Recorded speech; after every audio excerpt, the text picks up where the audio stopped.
안녕하세요. 사연을 부탁해입니다. 오늘의 사연을 소개하겠습니다.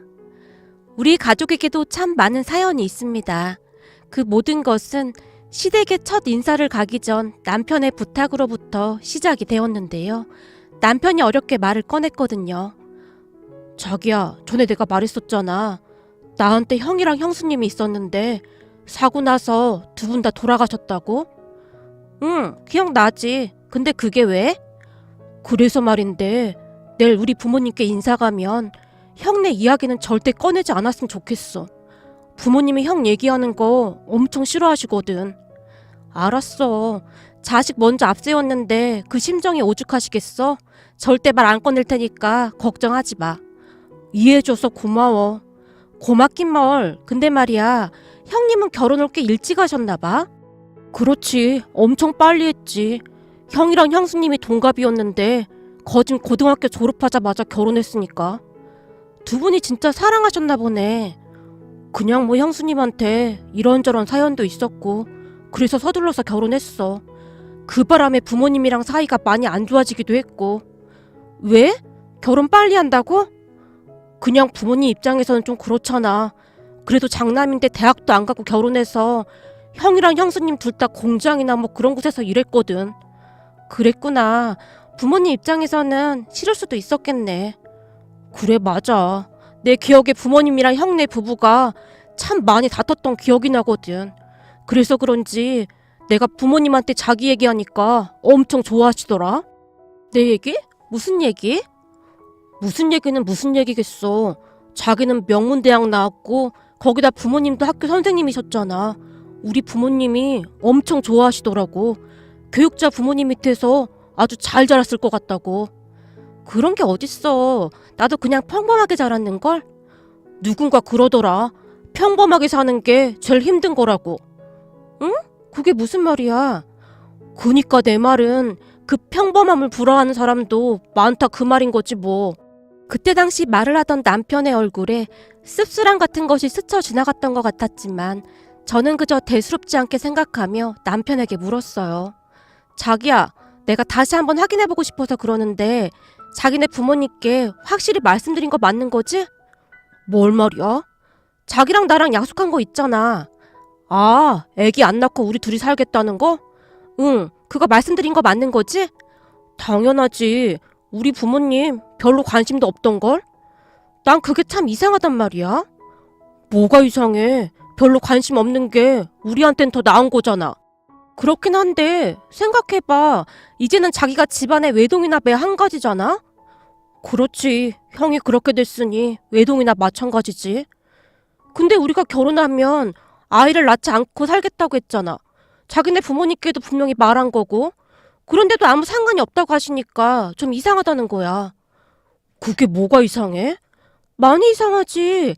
대부분의 부모님이라면 그런 큰일까지 겪었는데 남아있는 자식한테 손주 바라는 게 당연한 거 아니겠어? 우리 부모님도 이상하다고 하시더라고. 그게 어떻게 가능하냐고. 글쎄, 그건 나도 잘 모르겠는데 그냥 내 생각에는 큰일 겪고 나니까 그런 게 다 무슨 소용인가 뭐 그런 거 같기도 하고 그냥 다 내려놓으신 것 같아.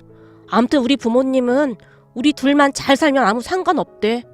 남편이 아무렇지도 않게 말을 했습니다. 그런 남편을 보며 이상하긴 했지만 너무나 담담하게 말하는 남편을 보며 저도 그냥 넘기고 말았어요. 그렇게 다음날 시댁에 인사를 드리러 갔는데요. 시부모님께서 너무나 반갑게 맞아주셨습니다. 거기다 식탁 위에는 맛있는 음식들이 한가득 차려져 있었어요. 식사를 하는 내내 시어머님께서 같은 말만 되풀이하셨는데요. 우린 손주 욕심도 없고 그냥 니들 둘만 잘 살면 되는 거야 라고 말씀하셨거든요. 시부모님께 직접 그 말을 들으니 더욱 안심이 되었기에 저도 마음 놓고 식사를 할 수 있었어요. 제가 대답도 잘하고 그래서 그랬는지 시간이 지나면 지날수록 시어머님께서 저를 편하게 생각하시는 듯 했습니다. 내가 우리 아들한테 들어보니 애를 안 낳고 살 거라고 하더구나. 네, 요즘 애들 키우는 게 보통 일이 아니더라고요. 그냥 우리 둘이 살고 싶습니다. 그렇지. 애들 키우는 게 보통 일이 아니긴 하지. 시도 때도 없이 빽빽 울어대지. 거기다 돈은 또 얼마나 들어가는지. 잘 생각했어. 역시 교육자 부모님께 잘 배워서 뭐가 달라도 다르구만. 네? 아, 좋게 봐주셔서 감사합니다. 지금 내가 한 말 진심이야. 사실 말이야. 가만히 보면 꼭 능력도 없는 것들이 대책 없이 애들을 주렁주렁 낳기만 하고 제대로 책임도 못 지잖니? 그런 거 보면 한심하게 짝이 없다니까. 시어머님이 고개를 절레절레 흔들고 있었는데요. 뭘 또 그렇게까지 말하고 그래. 사람마다 생각하는 게 다른 거지. 난 능력 없는 것들이 애들 주렁주렁 낳는 거 딱 질색이야. 그게 다 못 배워서 그런 거라고. 엄마, 이제 그만 좀 하지. 사람마다 생각이 다른 건데 뭘 또 그렇게까지 말해. 남편이 시어머님을 노려봤고 시어머님께서 입을 꾹 다무셨는데요. 아마도 저는 그때부터 시댁 분위기가 뭔가 좀 특이하다라는 생각을 했던 것 같습니다. 이게 뭐라고 표현하기는 좀 어렵지만 아무튼 뭔가 좀 이상한 그런 분위기였거든요. 하지만 제 입장에서는 나쁠 게 없었던 것이 너무나 쿨하게 아이를 낳지 않아도 된다고 말씀하셨기에 거기에만 꽂힌 채 결혼을 결심하게 되었습니다. 그렇게 우리는 결혼을 했습니다. 결혼하고 한동안은 아무 문제가 없었어요. 특히나 시부모님은 우리 일에 전혀 상관하지 않았는데요. 전화도 없었고 만나자는 말씀도 없으셨어요. 오히려 우리를 피하는 기분까지 들었다고 해야 할까요? 물론 그런 시부모님 덕분에 전 오히려 마음이 편했습니다. 그런데 결혼하고 알게 된 사실인데요. 시부모님과 남편의 사이가 상상을 초월할 정도로 안 좋은 듯 해 보였어요. 어느 날은 제가 남편에게 조심스레 물었는데요. 자기 혹시 어머님 아버님하고 사이가 안 좋은 거야? 어? 그건 왜 묻는 거야? 아니, 어머님 아버님이랑 얘기할 때마다 자기가 엄청 짜증스럽게 말하는 것 같길래 사실 내가 볼 때는 두 분 예의 바르시고 좋은 분들 같던데 왜 그러는 거야? 남편은 다른 사람들에게는 더없이 착한 사람이었지만 시부모님에게는 놀랍도록 차갑게 말하곤 했으니까요. 당신은 우리 부모님이 좋은 분들 같아 보여? 응, 우리 부모님도 엄청 예의 바르고 좋은 분들이라고 하셨는걸? 그거 다 가식적인 거야. 한마디로 두 얼굴을 가진 거지. 뭐? 두 얼굴? 그게 무슨 말이야? 아니야, 됐어. 당신은 그냥 지금처럼 그렇게만 지내면 돼. 어차피 자주 마주칠 일도 없을 테니 오히려 모르는 게 약일 수도 있겠네. 그니까 그게 무슨 말이냐고. 제가 남편에게 다그치듯 물었지만 남편은 입을 꾹 다문 채 대답을 하지 않았어요. 그런 남편이 조금 이상하긴 했지만 저는 그저 부모와 자식 간의 흔한 애증 관계라고 생각하고 말았습니다. 그리고 우리는 다시 평화로운 생활을 하고 있었는데요. 시간이 지나면 지날수록 남편의 이상한 행동은 계속되었어요. 시댁에는 발걸음조차 하지 않는 남편이었지만 우리 친정에는 자주 가서 식사도 하고 우리 부모님께 정말 잘했어요. 제가 시댁에도 가야 하는 게 아니냐고 몇 번이고 물었지만 그럴 때마다 남편은 얼굴을 잔뜩 찌푸린 채 말도 꺼내지 못하게 했습니다. 남편 몰래 제가 시부모님께 연락을 드려봤지만 두 분 다 제 전화를 받지 않았고요. 그렇게 하루하루 뭔가가 이상하다는 생각만 하고 있었는데요. 시간이 가면 갈수록 남편의 알 수 없는 행동들이 눈에 들어오기 시작했습니다. 가령 이런 것들이었어요. 토요일 아침만 되면 남편이 운동을 한다며 운동복 차림으로 나가곤 했는데요. 남편 말로는 결혼 전부터 해오던 습관이라면서 이해해달라고 했거든요. 아침 일찍 나가서 오후 2, 3시가 되면 집에 들어왔기에 크게 신경 쓰지 않고 있었어요. 그러던 어느 날 정말 기가 막힌 일이 일어났습니다. 제게는 어릴 때부터 친하게 지내던 친구 은하가 있습니다. 워낙 친한 친구였기에 1년에 몇 번씩 부부 동반으로 만나던 그런 친구였습니다. 그런데 그 친구 아버지가 의사신데요. 친구 은하의 아버지는 정말 어렵게 의사가 되었다고 합니다. 그러다 보니 고아원이나 독거노인 분들을 위해 봉사활동 등을 참 많이 하시는 그런 분이세요. 어린 시절 워낙 어렵게 사셨기에 힘들게 사는 사람들을 항상 도와주시곤 하셨거든요. 옆에서 보고 있으면 굉장히 놀라울 정도인데요. 여기저기 기부도 참 많이 하시고 저도 많이 존경하는 그런 분이세요. 거기다 은하의 아버지는 봉사활동을 가족들과 함께 다니곤 했는데요. 은하 말에 따르면 아주 어릴 때부터 아버지를 따라 봉사활동을 다녔다고 했거든요. 그랬기에 은하의 가족들은 봉사활동 다니는 걸 당연하다고 생각하는 그런 가족들입니다. 은하 말에 따르면 은하와 결혼한 은하 남편도 봉사활동을 하면서 만났다고 했거든요. 은하네 아버지가 은하 남편을 보자마자 적극적으로 둘을 연결해줬다고 했으니까요. 암튼 은하네 가족들은 지금도 한 달에 한두 번씩 봉사활동을 다니곤 하는데요. 어느 날 은하에게 전화가 걸려왔습니다. 전화를 걸어온 은하는 이런저런 안부 인사로 시간을 끄는 듯 했는데 왠지 모르게 제 눈치를 보는 듯 했습니다. 은하야, 뭔데 그래? 너 지금 나한테 무슨 할 말 있는 거지? 그게 말이야. 내가 이 말을 해야 하나 말아야 하나 무지 고민했거든?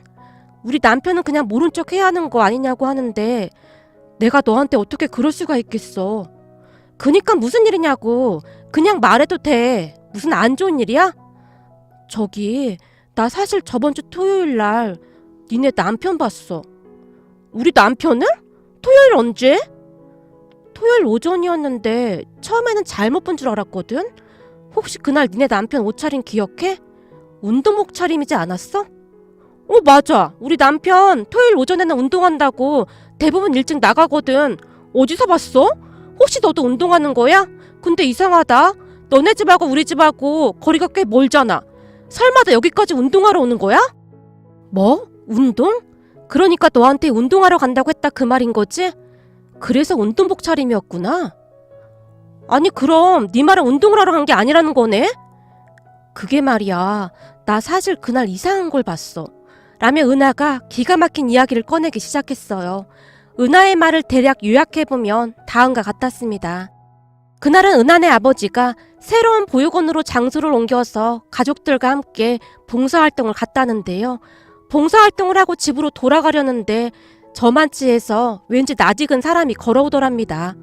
그래서 처음에는 긴가민가 해서 멍이 바라봤다는데요. 자세히 봤더니 우리 남편이더랍니다.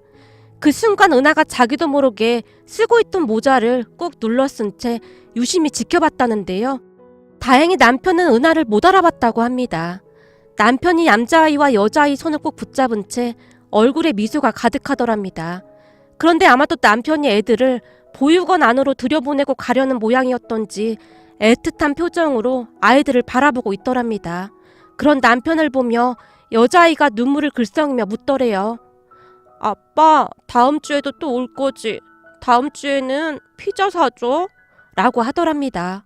그 소리를 듣고 은하가 그 자리에 얼어붙어 버렸다는데요. 처음에는 잘못 들었을 거야 라는 생각으로 애써 부인하고 있었다고 하네요. 하지만 그 여자아이가 다시 한번 남편을 향해 큰 목소리로 말했다고 합니다. 아빠, 다음 주에 봐. 잘 가. 라고 말이죠. 한참 동안 말을 하던 은하가 제게 물었어요. 아무리 봐도 니네 남편이 확실해. 물론 그날은 우리 남편이 같이 안 가서 나 혼자 보긴 했는데 100% 아니 200% 확실해. 진짜 우리 남편 맞았어? 그리고 진짜 아빠라고 했단 말이지? 그렇다니까. 물론 내가 잘못 본 거였으면 좋겠는데 혹시 모르니까 네가 확인은 해봐야 하지 않을까 해서 말이야. 너 지금 정신 하나도 없겠지만 내가 보육원 이름 알려줄게. 라며 은하가 보육원 이름을 알려줬습니다. 은하가 말해주는 보육원 이름을 메모지에 적는데 손이 어찌나 떨리던지 메모지에 적힌 글자가 기괴해 보이기까지 했어요. 그날 저녁 남편에게 물어볼까 하다가 문득 은하가 우선 증거가 필요하지 않겠냐며 다음 주에 같이 가자고 했던 생각이 났습니다. 그런 은하의 말에 제가 간신히 알았다고 대답을 하긴 했지만 어찌해야 하나 고민이 될 수밖에 없었어요. 그리고 드디어 토요일이 되었습니다. 자기야, 나 오늘 은하랑 약속 있어서 지금 좀 나가볼게. 이렇게 일찍? 은하가 급한 일이 생겼다고 해서 말이야. 제가 아무렇지도 않은 듯 말을 하려고 했지만 왠지 모르게 허둥지둥 대고 있었고 남편이 그런 저를 이상한 듯 바라봤습니다. 잠시 후 아파트 주차장으로 내려갔는데 이미 은하가 와 있었어요. 얼른 타. 지금 이 상황에 네가 운전하는 건 좀 아닌 것 같아서 내가 차 가지고 왔어. 그래 고마워. 근데 너 그거 진짜야? 난 도무지 믿어지지가 않아. 네 말대로라면 우리 남편한테 애들이 있다는 거잖아. 그것도 둘씩이나. 네 남편이 확실했어. 우선은 분명히 애들한테 이번 주에도 온다고 했으니까 가서 지켜보자. 혹시 거기 보육원 사람들한테 물어보진 않았어? 그게 개인정보이기도 하고 그런 거 물어보기가 좀 그렇더라고. 우선 얼른 타. 괜히 니네 남편이랑 마주치면 안 되니까 가면서 얘기하자. 은하의 말에 제가 얼떨결에 차에 올라탔습니다. 그리곤 잠시 뒤 은하가 말하던 보육원에 도착을 했어요. 은하와 제가 숨을 죽인 채 남편을 기다리고 있었는데요. 시간이 얼마나 지났을까요? 얼마 뒤 정말로 남편의 차가 보육원으로 들어오는 게 아니겠습니까? 순간 숨이 쉬어지지 않을 정도로 큰 충격을 받았습니다. 지금껏 남편이 저를 속여왔다는 생각에 분노가 치밀어 올라왔거든요. 잠깐만, 더 기다려봐. 지금 확실한 증거가 필요하거든? 네 남편하고 애들 뒤를 따라가서 다른 소리 못하게 해야 해. 지금은 그냥 봉사활동 하러 왔다고 하면 끝인 거잖아. 은하의 말에 제가 겨우 눈물을 삼키며 고개를 끄덕였어요. 남편은 한두 번 와본 것이 아닌 모양인지 모든 것이 자연스러웠는데요. 은하 말대로 곧 아이들을 데리고 차에 올라타는 게 보였어요. 은하와 제가 그 뒤를 따라갔고요. 잠시 후 남편이 한 피자집으로 들어갔습니다. 멀리서 유리창 안을 바라보니 아이들과 피자를 시키고는 세상에서 가장 행복하다는 듯이 활짝 웃고 있더라고요. 제가 그런 남편에게 전화를 걸었습니다. 남편이 자리에서 일어나 구석으로 걸어가는 게 보였어요. 당신 지금 어디야? 나? 어디긴 어디야. 운동하러 왔지. 그래? 운동하러 간다는 사람이 피자 가게에는 왜 있는 거야? 내가 어떻게 받아들여야 하는 거야? 당장 쫓아 들어가고 싶지만 애들 때문에 참고 있는 거니까 똑바로 말해. 뭐? 혹시 당신 지금 이 근처에 있는 거야? 그건 알 거 없고 당신이야말로 결혼 전에 애라도 있었던 거야? 그 애들이 당신 보고 아빠라고 불렀다던데. 자기야, 그게 말이야. 내가 집에 가서 다 설명해 줄게. 진짜 그런 거 아니야. 왜? 평소에 봉사활동하면서 친해진 애들이라고 하려고? 아니야, 그런 거. 진짜 미안해. 결혼 전에 말했어야 했는데 다 내 잘못이다. 그럼 설마 진짜 당신 애들인 거야? 당신 미쳤어? 이건 엄연히 사기 결혼이야. 내가 가만히 있을 것 같아? 당신이랑은 오늘로 끝이야. 자기야, 지금 어디야? 우리 만나서 얘기하자. 내가 애들 피자만 먹이고 바로 당신 있는 곳으로 갈게. 조금만 기다려줘. 이제 보니 자식 사랑이 진짜 대단한 사람이네. 이제야 다 맞아 떨어지는구나. 그래서 내가 애기 낳지 말자고 했을 때 오히려 좋아했던 거구나. 자기야, 진짜 그런 거 아니라니까. 제발 내 말 좀 들어봐.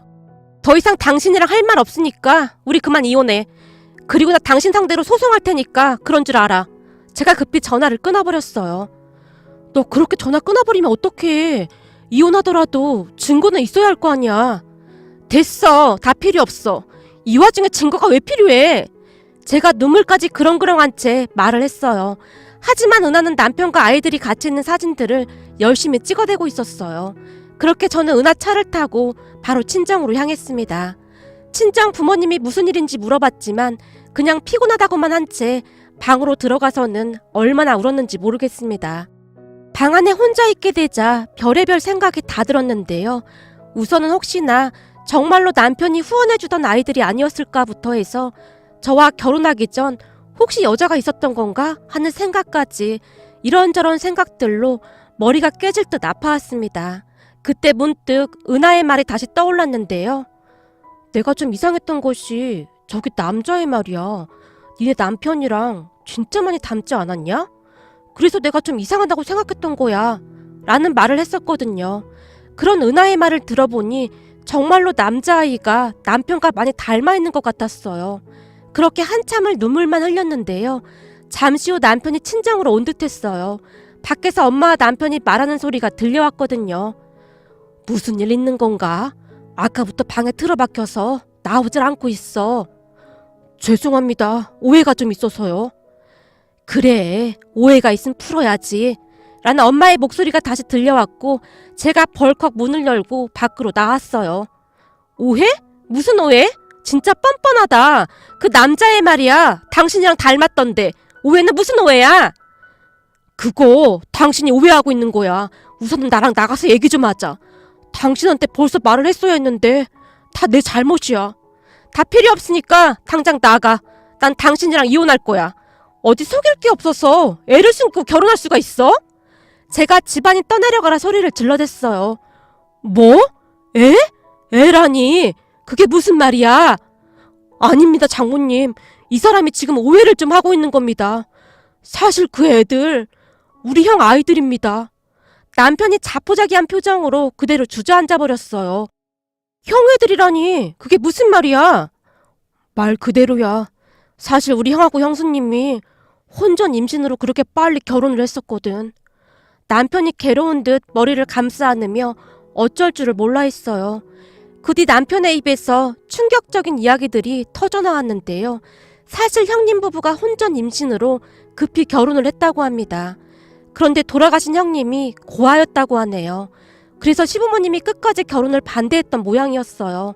하지만 아주버님이 가족들과 연을 끊다시피 하고 형님과 결혼을 했고 말이죠. 그때 아주버님과 형님은 아들과 딸을 낳고 나름 잘 살고 있었다는데요. 어느 날 시아버님 휴대폰으로 전화가 한 통 걸려왔다고 하네요. 아주버님과 형님이 교통사고가 나서 세상을 떠났다고 말이죠. 그렇게 하루아침에 조카들은 부모를 잃고 고아가 됐다는데요. 문제는 시부모님이 절대로 조카들을 키울 생각이 없다고 했답니다. 결국 그 문제로 인해 시부모님과 남편의 사이가 틀어졌던 거였고요. 남편은 그래도 조카인데 우리가 키워야 하는 게 맞다고 했지만 형님을 워낙 싫어했던 시어머님은 손주들을 보고 싶어 하지도 않았답니다. 이래서 사람 팔자가 중요한 거야. 봐라, 쟤들도 지엄마 팔자 닮아서 고아가 되지 않았니? 쟤들 데리고 있어봐야 우리한테 좋을 거 하나 없다. 요즘은 고아원도 잘 돼 있어서 괜찮아. 엄마, 진짜 너무한 거 아니야? 아무리 그래도 할머니, 할아버지랑 삼촌이 있는데 고아원에 보내는 건 진짜 아니잖아. 몰라. 우린 죽어도 못 키우니까 그런 줄 알아. 그럼 네가 키울래? 네가 어떻게 키울 건데? 회사 간두고 애들만 끼고 살 거야? 무슨 돈으로 키울 건데? 라며 남편을 몰아세웠다고 하네요. 결국 조카들은 보육원에 들어가게 되었답니다. 하지만 죄책감에 시달리던 남편은 조카들을 모른 척할 수가 없었다고 합니다. 그래서 한 달에 몇 번씩 조카들을 보러 다녔다고 하네요. 문제는 저랑 결혼하게 되면서 조카들을 자주 볼 수가 없었기에 토요일날 운동 간다는 핑계로 보육원을 다녔던 거라고 합니다. 말을 하는 내내 남편이 눈물을 흘리고 있었어요. 정말 미안해. 당신한테 절대 부담 주기 싫어서 그랬어. 그리고 내가 키울 형편도 안 돼서 그냥 그렇게 챙겨주려고 했던 거야. 미리 말 못해서 진짜 미안해. 혹시나 그 문제 때문에 당신이 나랑 결혼 못한다고 하면 어쩌나 싶어서 차마 말을 꺼낼 수가 없었어. 진짜 기가 막혀서 말이 안 나온다. 가족들이 어쩌면 그럴 수가 있어? 난 당신이랑 시부모님이 날 속인 것보다 당신 조카들한테 그렇게 한 게 더 소름이 끼쳐. 정말 미안해. 나도 어떻게 해야 할지 모르겠더라고. 처음에는 나도 데리고 오려고 했어. 근데 혼자 애를 키울 자신도 없고 돈도 벌어야 하고 계속 죄책감만 들었어. 더 이상 당신이랑 말하고 싶지 않으니까 그만 가봐. 정말 미안해. 나 한 번만 용서해주면 안 될까? 남편이 눈물을 뚝뚝 흘리며 쫓겨나다시피 나갔습니다. 정말 이제 기가 막히다 못해 심장이 벌렁거리더라고요. 사람들이 어쩌면 그럴 수가 있을까요? 그러면서 시부모님을 처음 만났을 때 했던 말들이 다시 생각났습니다.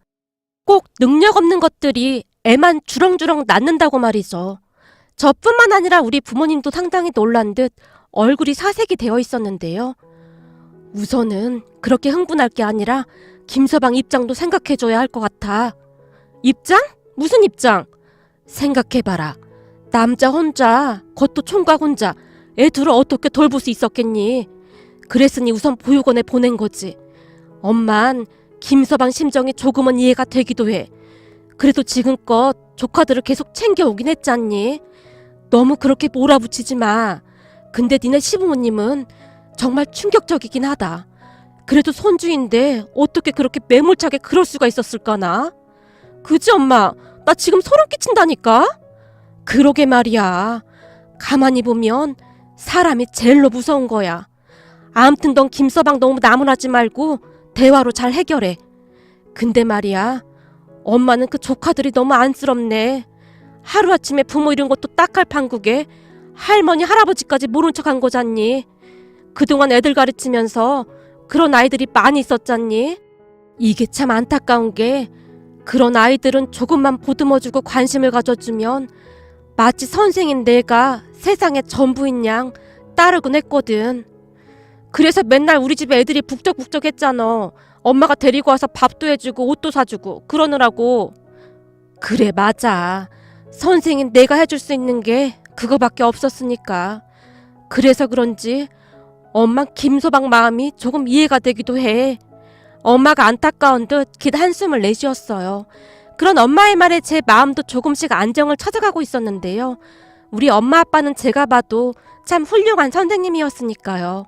저는 그런 부모님을 항상 자랑스럽게 생각하고 있었습니다. 그랬기에 시부모님의 행동을 도무지 이해할 수가 없었어요. 다음날 저는 남편과 이런저런 이야기를 나눴어요. 남편이 다시는 조카들을 만나러 가지 않겠다며 무릎까지 꿇고 빌어댔지만 제 마음은 불편하게 짝이 없었습니다. 그렇게 시간은 계속 흘러갔고 저는 친정에서 지내고 있었어요. 어찌해야 하나 고민이 되었거든요. 그러던 어느 날 부모님이 저를 조용히 불러 앉히고는 말씀하셨어요. 엄마는 사람 운명이라는 걸 믿는다. 네가 절대 애를 안 낳겠다고 했었잖니? 근데 네 사주에는 항상 애가 있다고 했었거든. 그게 무슨 말이야? 그러니까 엄마는 말이야. 네가 그 조카들을 거두는 게 어떨까 싶어. 물론 그게 절대 쉬운 일은 아니겠지만 이것도 사람의 인연이 아닐까 싶거든. 엄마, 난 절대 못 키워. 그래서 내가 애도 안 낳는다고 했던 거잖아. 그래, 알아. 근데 넌 엄마 아빠 딸이잖니? 그럼 충분히 해낼 수 있을 거야. 엄마 아빠도 도와줄게. 그러다 손주가 태어나면 더 좋은 거고. 부모님의 말씀을 들으며 절대 안 된다고 펄쩍펄쩍 뛰었는데요. 어느 날 퇴근 후 친정에 갔더니 현관에 신발이 잔뜩 있었어요. 왔니? 엄마, 누구 왔어? 그게 말이야. 내가 김서방 오라고 했다. 엄마의 말에 남편이 주방에서 쭈뼛쭈뼛거리며 걸어 나왔는데요. 어찌나 제 눈치를 보고 있던지 고개도 들지 못하고 있었어요.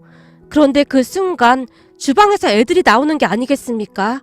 알고 봤더니 엄마가 남편의 조카들까지 집으로 초대했더라고요. 그냥 밥이나 함께 할까 해서 말이다. 너도 얼른 들어와서 같이 먹자. 엄마가 아무렇지도 않게 아이들을 데리고 주방으로 들어갔어요. 우리 부모님 말씀이 맞다는 생각이 들었는데요.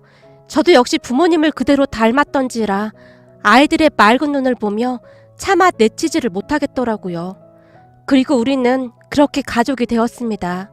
우리 부부가 맞벌이를 했었기에 친정에 들어가서 같이 지내기로 했어요. 아무래도 제가 육아에 많이 서툴었기에 이래저래 부모님의 도움을 많이 받을 수밖에 없었거든요. 우리 부모님이 참 대단했던 것이 아이들을 정말 많이 예뻐해 줬어요. 처음에는 아이들도 입이 잘 떨어지지 않았던지 저를 저기요라고 불렀지만 저는 아이들을 기다려줬습니다. 그러던 어느 날은 아들이 어렵게 말을 꺼냈는데요. 저기 이거요. 이게 뭔데? 선생님 면담 있대요. 그래? 알았어. 그럼 엄마가 면담 약속 잡을게. 저기 엄마 진짜 감사해요. 라며 아들이 후다닥 뛰어나갔어요. 그 뒤부터 아이들이 저를 엄마라고 불렀는데요. 이 엄마라는 단어가 참 커다란 힘이 있더라고요. 아이들이 제게 엄마라고 부를 때마다 왠지 모를 책임감 같은 것이 느껴졌을 정도였으니까요. 거기다 우리와 함께 살게 되면서 아이들의 성적이 눈에 띄게 올라가기 시작했습니다. 주말마다 제가 아이들을 옆에 끼고 공부도 가르쳐줬거든요. 덕분에 둘 다 자신감이 생긴 것인지 회장 선거에 나가서 회장이 되기도 했습니다. 어느 날은 딸의 생일이 일주일 뒤로 다가왔기에 다 함께 딸의 생일 파티를 열어주기로 했습니다. 은주야, 은주 생일 때 친구들 초대해서 생일 파티 할까? 생일 파티? 그래, 엄마랑 같이 초대장 만들어서 친구들 초대하자. 케이크도 사고 은주가 좋아하는 피자도 시키고. 그리고 너도 알다시피 엄마가 음식을 잘 못하긴 하지만 최대한 맛있게 만들어 볼게. 정 안 되면 할머니 찬스 쓰면 되고. 제가 밥을 먹으면서 아무렇지도 않게 말을 하고 있었는데요. 순간 딸이 흐느껴 울기 시작했습니다. 은지야, 왜 그래? 생일 파티 하기 싫어? 알았어, 그럼 안 할게. 그러니까 울지 마. 은주가 울면 엄마도 슬프단 말이야. 어느새 모든 말과 행동이 아들과 딸의 눈높이가 되어 있었기에 제가 놀란 채 어쩔 줄을 몰라 하고 있었어요. 엄마, 진짜 생일 파티 해도 되는 거야? 친구도 우리 집에 초대해서 하는 거, 그거 말하는 거지? 그래, 생일 파티 말이야. 당연히 좋아. 이제는 나한테 할아버지 할머니도 있고 엄마 아빠도 있으니까 난 당연히 좋아. 그래? 엄마는 은주가 울어서 놀랐잖아. 에이, 그건 너무 기뻐서 그런 거잖아. 미안해. 엄마도 엄마가 처음이라 아직 모르는 게 많아서 그래. 앞으로 은수랑 은주가 엄마 많이 도와줘야 해. 제가 딸을 꼭 안아줬는데요. 남편과 아들의 눈에도 눈물이 그렁그렁해 있었어요. 그렇게 온 가족이 정성껏 준비해서 딸의 생일 파티를 열었습니다. 생일 파티를 하는 내내 딸이 제 손을 꼭 잡은 채 친구들 앞에서 엄마! 엄마를 몇 번이나 불렀는지 모르겠습니다. 그러면 제가 우리 예쁜 딸 엄마 불렀어? 라고 대답했고요. 딸의 마음이 제 마음에도 고스란히 와닿아서 가슴이 아려왔어요. 딸은 수시로 친구들에게 우리 엄마야, 우리 엄마 예쁘지? 라는 말도 했습니다. 생일 파티가 끝난 뒤 잠자리에 누운 딸이 제 목을 꼭 끌어안고는 엄마, 오늘이 세상에서 제일 행복한 날이었어. 은주 엄마가 돼줘서 진짜 고마워. 세상에서 엄마가 제일로 좋아. 라며 활짝 웃었는데요. 그런 딸의 모습을 보며 가슴속 깊은 곳에서 무엇인가 뜨거운 것이 올라와 목이 메어왔습니다. 아들과 딸이 우리 집에 처음 왔을 때만 해도 제 눈치를 보느라 고개도 제대로 들지 못했었는데 그날만큼은 제 자신에게 어찌나 뿌듯했는지 모르겠습니다. 나도 이제 진짜 엄마가 되어가는 거야 라는 생각이 들었거든요. 우리는 그렇게 서로를 보듬고 잘 지냈어요. 하지만 우리가 보육원에서 아이들을 데리고 왔다는 걸 안 시어머니께서 전화를 해왔는데요. 니들이 정신이 나가도 보통 나간 게 아니구나. 그런 고아 출신들을 왜 데리고 오냔 말이야. 애를 키우고 싶었으면 니들이 나와서 키울 것이지. 라며 소리를 질러댔어요. 결국 시부모님과는 아예 연락을 끊고 살고 있답니다. 그리고 우리 부부는 그 뒤 누뚱이 아들을 한 명 낳아서 잘 키우고 있어요. 애들을 키워보니 생각했던 것보다 너무너무 예쁘더라고요. 형이랑 누나가 어찌나 잘 챙기는지 보고 있으면 미소가 절로 나온답니다. 둘 다 공부도 잘해서 서울에 있는 대학에 떡하니 합격까지 했는데요. 둘 다 워낙 공부를 잘하다 보니 우리 장남은 회계사 시험에 합격을 해서 지금은 회계사로 일을 하고 있고 우리 딸은 할머니 할아버지의 영향을 받아서 선생님이 되었습니다. 우리 부모님과 같은 선생님이 되고자 항상 노력하는 참 기특한 아이랍니다. 거기다 얼마 전 우리 장남이 돈을 꽤 많이 모았던 모양인데 할아버지께 떡하니 차까지 선물해 드렸답니다. 할아버지 할머니, 그동안 우리 키워주시느라 고생하셨는데 이제는 저희가 잘 모실게요. 아들이 차키를 할아버지께 건네며 눈물을 글썽였어요. 그 바람에 가족 모두 펑펑 눈물을 흘렸답니다. 아마도 우리 모두의 머릿속에 그동안 지나온 일들이 주마등처럼 스쳐 지나가지 않았나 싶네요. 우리 은수와 은주는 우리에게 항상 고맙다는 말을 하곤 하는데요. 저는 오히려 우리 아이들에게 더 고마울 뿐입니다. 사실 저도 은수와 은주를 키우면서 더 많이 배우고 깨닫게 되었거든요. 요즘은 우리 삼남매를 보고 있으면 그저 행복하다는 생각만 든답니다. 앞으로도 우리 가족 행복하게 잘 살아가겠습니다. 오늘의 사연은 여기까지였습니다. 즐겁게 보셨다면 구독, 좋아요 부탁드립니다. 고맙습니다.